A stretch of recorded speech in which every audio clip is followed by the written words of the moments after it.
రంగారెడ్డి జిల్లా షాద్నగర్ పరిసర గ్రామాల్లో రాత్రి వేళల్లో మేకలను దొంగిలిస్తున్న ముఠాను అరెస్టు చేశారు పోలీసులు. జల్సాలకు అలవాటు పడిన మహమ్మద్ ఫిరోజ్, ఖలీల్, జామీర్, ఆరిఫ్, హసన్, సోహెల్, రాహ్లు ఒక ముఠాగా ఏర్పడి పగటిపూట రెక్కి నిర్వహించి రాత్రి వేళల్లో కార్లలో వచ్చి మేకలు, గొర్రెలను ఎత్తుకెళ్తున్నారు. దొంగలించిన వాటిని జియాగూడలో అమ్మి వచ్చిన సొమ్ముతో జల్సాలు చేస్తున్నారని తెలిపారు షాద్నగర్ ఏసీపీ లక్ష్మీనారాయణ. గొర్రెల కాపర్ల ఫిర్యాదులతో కేసు నమోదు చేసి దొంగల కోసం గాలిస్తుండగా మరోమారు సోలీపూర్ గ్రామ శివారులో దొంగతనానికి వచ్చి పోలీసులకు దొరికారు నిందితులు. వారి నుంచి 2,60,000 నగదు, 4 కార్లు, 7 మొబైల్ ఫోన్లు స్వాధీనం చేసుకున్నారు పోలీసులు. 7 మేకల దొంగలను పట్టుకోవడం జరిగింది.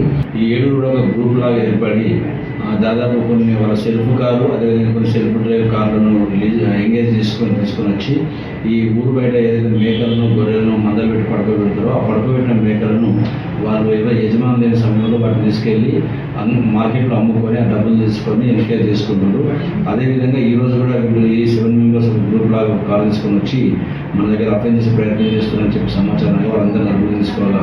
దాదాపు 13 కేసులు మనకు కన్ఫ్యూస్ అయ్యారు. ఆ 13లో షాద్నగర్ 4, చౌదరిగూడ 2, కుందూరు 2, పరిగిలో 2, అదేవిధంగా దోమపూర్ స్టేషన్లో 2, కూకచెర్ల పోలీస్ స్టేషన్ 1, మొత్తం 13 కేసులు కూడా కేసులు నమోదయ్యాయి. ఈ 13 కేసులు వాళ్ళు కంప్లైంట్ చేశారు. ఈ అక్యూలను అదుపులో తీసుకొని వాళ్ళ కంప్లైంట్ పంచాలు రాసుకోవాలి.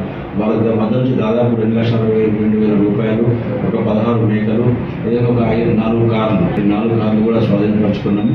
అదేవిధంగా 16 మేకలు, 7 మొబైల్స్ కూడా స్వాధీనపరచుకొని ఈ నేరస్తులందరినీ, అదేవిధంగా వీళ్ళతో పాటు ఈ కోయిల్కర్ సాయి కిరణ్ అనే ఒక రిసీవర్ను అతన్ని కూడా అరెస్ట్ చేసి మొత్తం 8 మందిని కోర్టు పంపడం జరుగుతుంది.